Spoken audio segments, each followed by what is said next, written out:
Hello everyone, welcome to Edpol. कैसे हैं आप सब लोग। तो आज का हमारा टॉपिक है how the internet helps in social research. हम पढ़ रहे हैं रिसर्च मैथडोलॉजी, जिसके अंदर हम पढ़ेंगे कि आज जो है इंटरनेट, क्योंकि ये डिजिटल वर्ल्ड है, डिजिटल वर्ल्ड में इंटरनेट कैसे हेल्प कर रहा है रिसर्च के अंदर, हमारी क्या क्या इंटरनेट के यूज़ हो सकते हैं, तो वो हम पढ़ेंगे। ओके, चलिए स्टार्ट करते हैं। बहुत इंपॉर्टेंट टॉपिक है ये, एकदम अच्छे से समझिएगा इसे। How the internet helps in social research. अब इंटरनेट की जगह आप आईसीटी को भी यूज़ कर सकते हैं। इंफॉर्मेशन कम्युनिकेशन टेक्नोलॉजी का वर्ल्ड है, तो हर चीज़ इंपॉर्टेंट है। द इंटरनेट जो है, आज इंटरनेट सब जानते हैं क्या है। गूगल इंटरनेट जो आपको नेट मिल रहा है हैज़ रिवोल्यूशनाइज्ड, एक क्रांति लेकर आया है the way social scientist conduct research.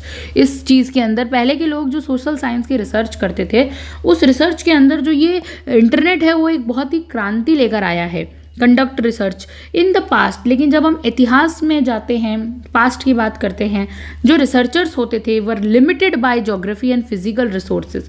वो अपनी फिजिकल और ज्योग्राफिकल रिसोर्स के चक्कर के अंदर क्या होता थे, लिमिटेड हो जाते थे एक जगह पर। लेकिन आज टुडे की बात अगर हम करें, the internet as acts both a tool for collecting data. अब इंटरनेट उन्हें हेल्प करता है डेटा को कलेक्ट करने में, एंड एक फील्ड प्रदान करता है where social behaviour happens in real time. आप जाके देख सकते हैं कि रियल टाइम में लोगों का व्यवहार, सोशल बिहेवियर कैसा है। तो internet is very helpful in today research. Okay, तो ये हम देखते हैं how the internet helps in social research की। जब हम बात करते हैं तो इसके कुछ प्राइमरी वेज आते हैं समझने के। The internet assist social research in 3 primary ways. 3 primary ways के अंदर इंटरनेट हेल्प करता है, असिस्ट करता है रिसर्चर्स को, रिसर्च को। Access to large scale data को, अगर आपको लार्ज स्केल का डेटा चाहिए, मतलब बहुत ही ज़्यादा बड़ा डेटा चाहिए होता है, तो आपको मिल जाता है वो। Researchers can use big data. अब रिसर्चर बिग डेटा का यूज़ करेगा, कहाँ से लेकर आएगा वो big data? From social media से। Social media is very important, right.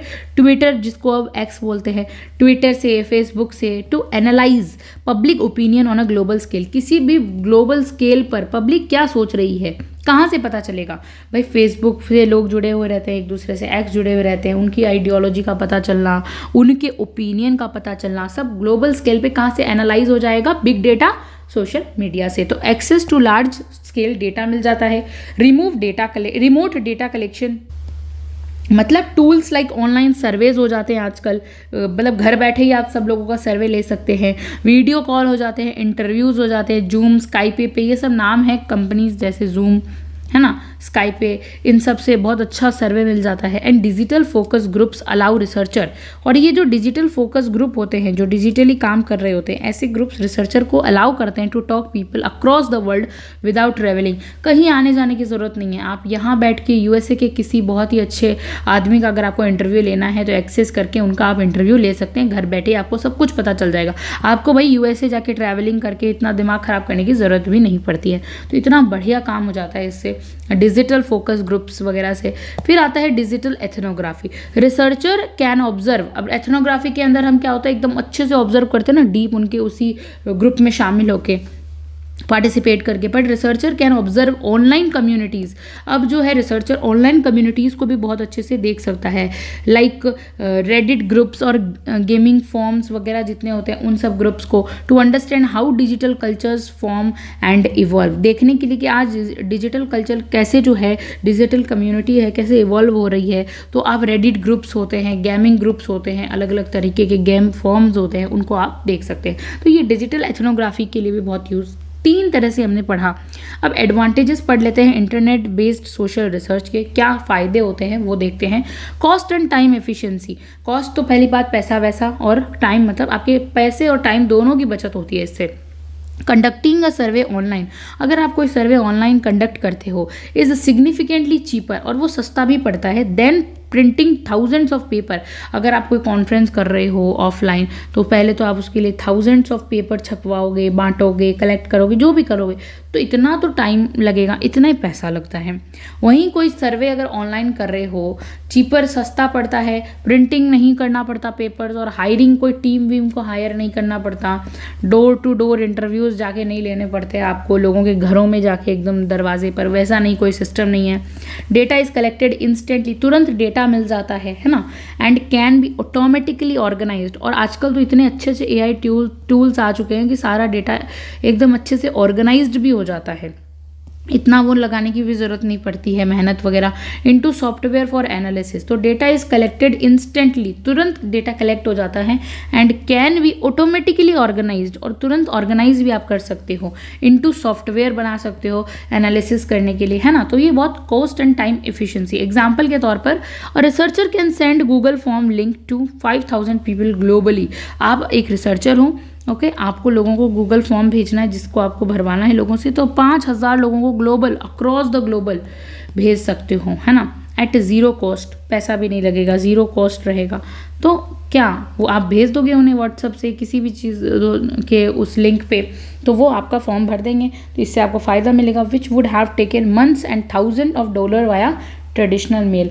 वहीं आप कहीं ट्रेडिशनल मेल के ज़माने में उनको भेजते हैं, है ना, कितने पैसे लगते और कितना मंथ्स लगते, है ना, इतना टाइम लगता है इन सब चीज़ों में। पर अब क्या है, आपका टाइम भी बचा और पैसे भी बचे, तो ये बहुत अच्छा तरीका है। फिर access hard to reach to group, यानी कि मतलब आप उन कम्युनिटीज़ तक पहुंच जाओगे जहां पहुंचना ही बहुत मुश्किल था डिजिटली। तो some communities are difficult to find physical spaces, कुछ कम्युनिटीज़ जो होती है ना वो मिलती ही नहीं है फिजिकल स्पेसेस में, अपने बहुत ऐसे छुपी हुई सी रहती हैं वैसी कम्युनिटी।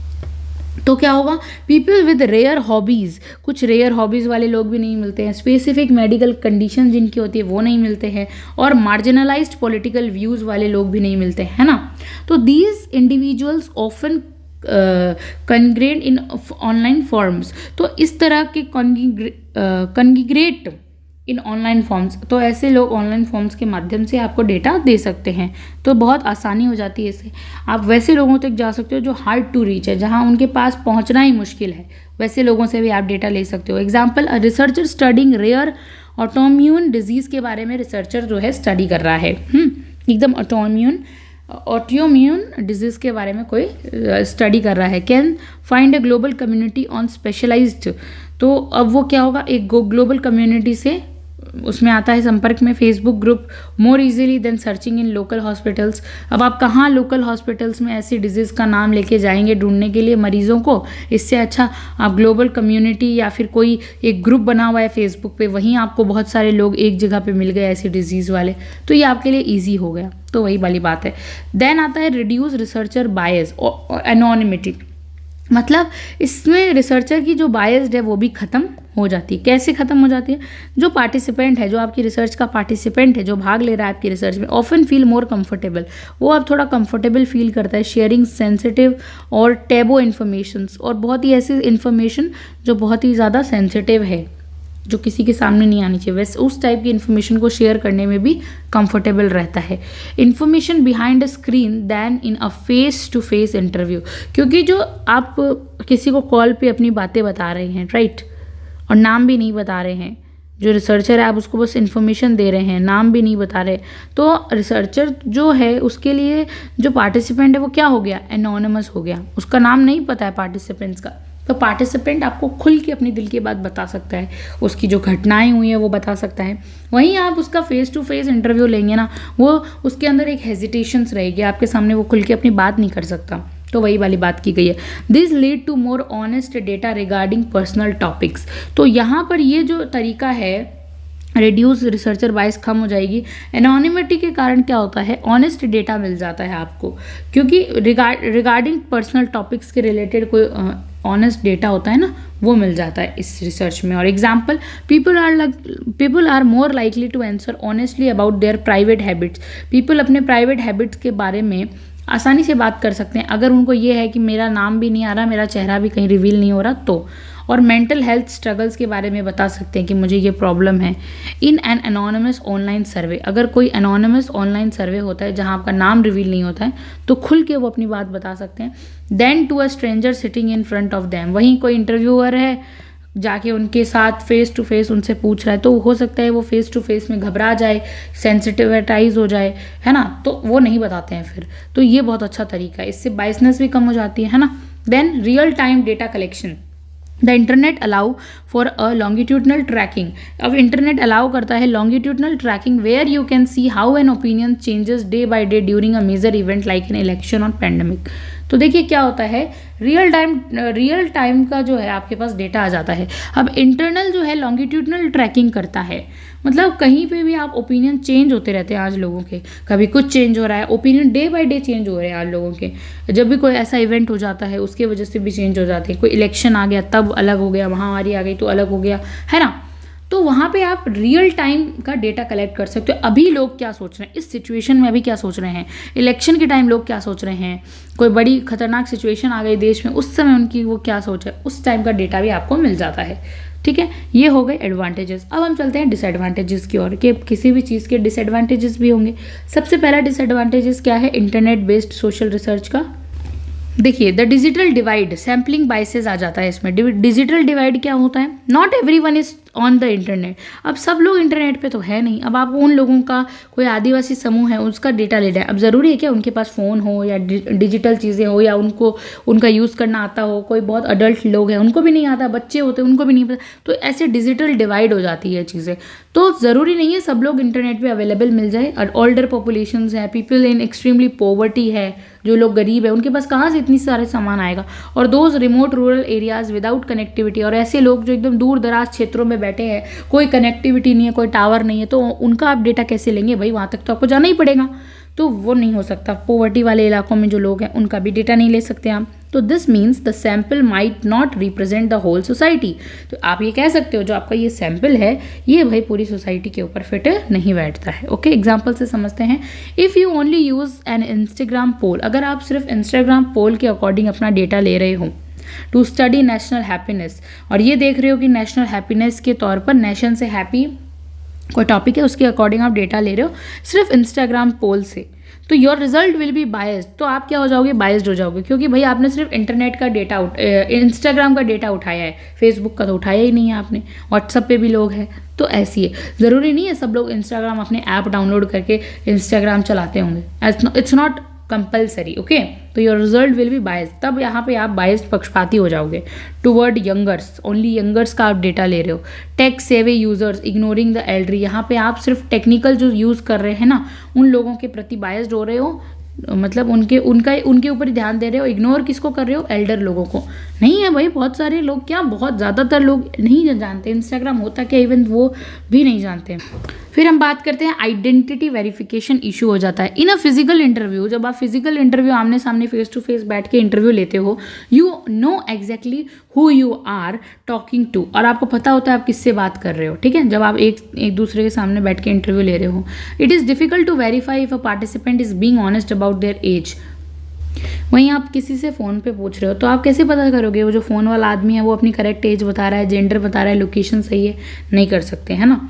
तो यहाँ पे डिफ़िकल्ट हो जाता है वेरीफाई करना कि जो उसने अपनी एज बताई है वो क्या सही है।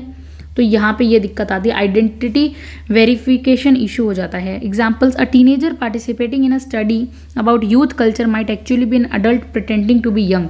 अब एक टीनेजर को एक रिसर्च का हिस्सा बनाया गया है स्टडी के अंदर कि ये जानने के लिए कि यूथ कल्चर जो है ना might actually be an adult, वो प्रिटेंड कर रहा है बस यंग होने का। Okay, which ruins the data's authenticity, फिर वो आपके डेटा को ऑथेंटिकेट नहीं रहेगी आपकी डेटा, क्योंकि यूथ के लिए था और वो अडल्ट था, इंसान जो था वो अडल्ट था। ओके, सामने वाला व्यक्ति, और अपने आप को प्रिटेंड कर रहा था कि मैं तो यंग हूँ, जबकि ये सिर्फ यूथ लोगों के लिए आपकी स्टडी हो रही थी। बट उस व्यक्ति ने, वो अडल्ट था एक्चुअल में, तो उसने प्रिटेंड किया कि वो यंग है। तो यहाँ पे आपकी डेटा की ऑथेंटिसिटी खत्म हो जाएगी, खराब हो जाएगी। समझ गए? ओके, अब हम देखते हैं high attrition drop out rates क्या होती हैं।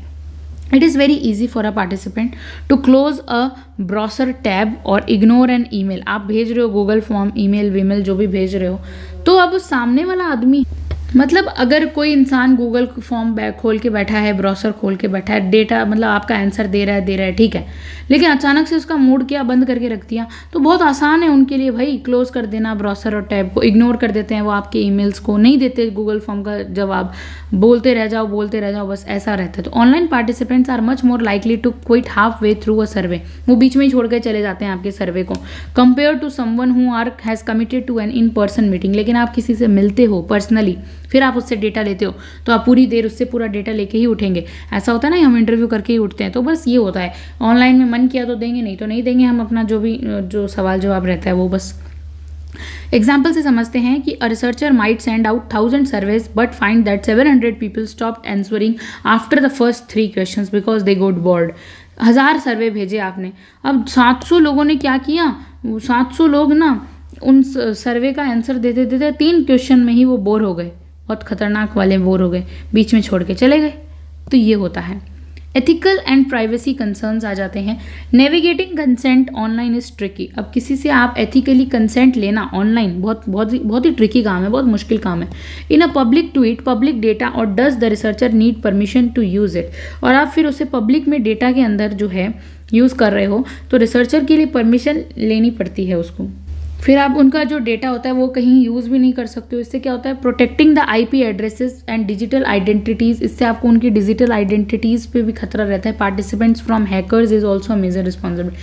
आप उनका जो डेटा होता है वो आप पब्लिक नहीं कर सकते हो, क्योंकि फिर जो हाईजेकर्स और हैकर्स होते हैं वो एक अलग ही डर रहता है कि पार्टिसिपेंट्स को कहीं उनसे खतरा ना हो जाए। तो ये आईपी एड्रेस वगैरह, तो एक एथिकल प्राइवेसी कंसर्न तो रहता ही है।